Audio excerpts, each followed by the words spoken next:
রুগীটাকে হাসপাতালে নিয়ে যেতে পারে না, শহীদ নজরুল যেতে পারে না, সমস্ত রুগী এই দিক দিয়ে নিয়ে যেতে হয়। স্কুলে মেয়ে ছেলে ক্লাস করতে যেতে পারে না। হেলে দুলে চলছে যানবাহন, যেন ঢেউয়ের তালে দুলছে সবকিছু।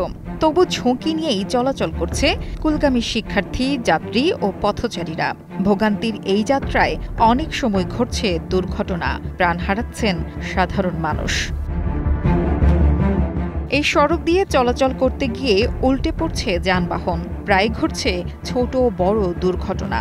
গত এক মাসে উল্টে পড়েছে অন্তত 10টি গাড়ি। বৃষ্টি হলেই সড়কের এ অংশটিতে পানি জমে যায়, ফলে গাড়ি চালাতে গিয়ে চালকরা পড়ছেন বিপাকে। দীর্ঘদিন ধরে এই রাস্তাটা দেখেন অবস্থা, স্কুলের টাইমে ছাত্রছাত্রী নিয়ে যেতে পারি নাই।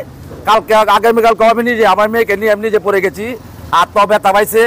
তা আমি 5 দিনের সময় দিয়েছি। আমি হচ্ছে সিএনজি চালক।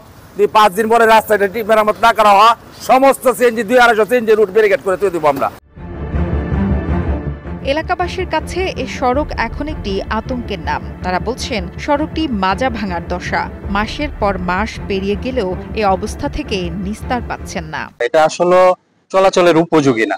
এখানে সরকার পক্ষ বা রুটসের পক্ষে যারা আছে সরকারের পক্ষ থেকে এরা আসুক, দেখুক, যদি এটা চলাচলের অনুপযোগী হয়ে থাকে তাহলে রুটটাকে বন্ধ করে দেখ। এই রাস্তাটা অনেক দিন যাবৎ অচল হয়ে আছে।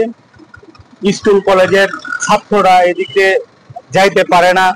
প্রায় সময় অটো মোটরসাইকেল অ্যাক্সিডেন্ট করে অনেক ব্যথা পাইছে।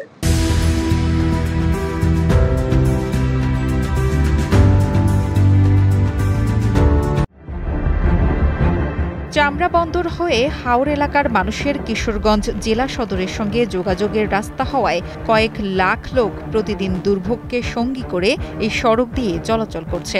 তবে মেরামতের বিষয়ে একেবারেই উদাসীন সংশ্লিষ্ট কর্তৃপক্ষ।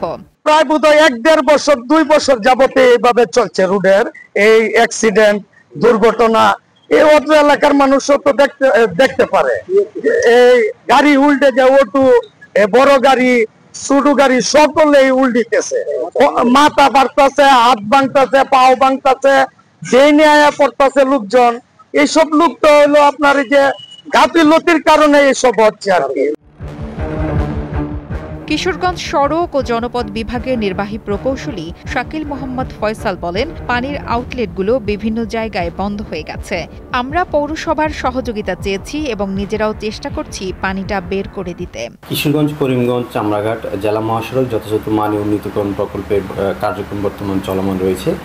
এই প্রকল্পের আওতায় 5টি এলএ মামলার মাধ্যমে আমাদের ভূমি অধিগ্রহণ কার্যক্রমের প্রস্তাব দেওয়া হয়েছিল। বর্তমানে আমরা প্রায় সবগুলি এলেরই হস্তান্তর হয়েছে। একটি এলের কার্যক্রম এখনো চলমান আছে। যে বিষয়টা এখানে উত্থাপিত হয়েছে করিমগঞ্জ থেকে কিশোরগঞ্জ থেকে যে সতাল পর্যন্ত অংশটুকু, এই অংশের আমরা ভূমি অধিগ্রহণের টাকা ইতিমধ্যে জেলা প্রশাসকের কার্যালয়ে প্রদান করেছি। সেখান থেকে ক্ষতিগ্রস্তদের টাকাটা প্রদান করা হচ্ছে। দীর্ঘদিন ধরে চলা এই দুর্ভোগ থেকে পরিত্রাণ পেতে চায় ওই এলাকার সাধারণ মানুষ। নুসরাত জাহান কলি, কালের কণ্ঠ।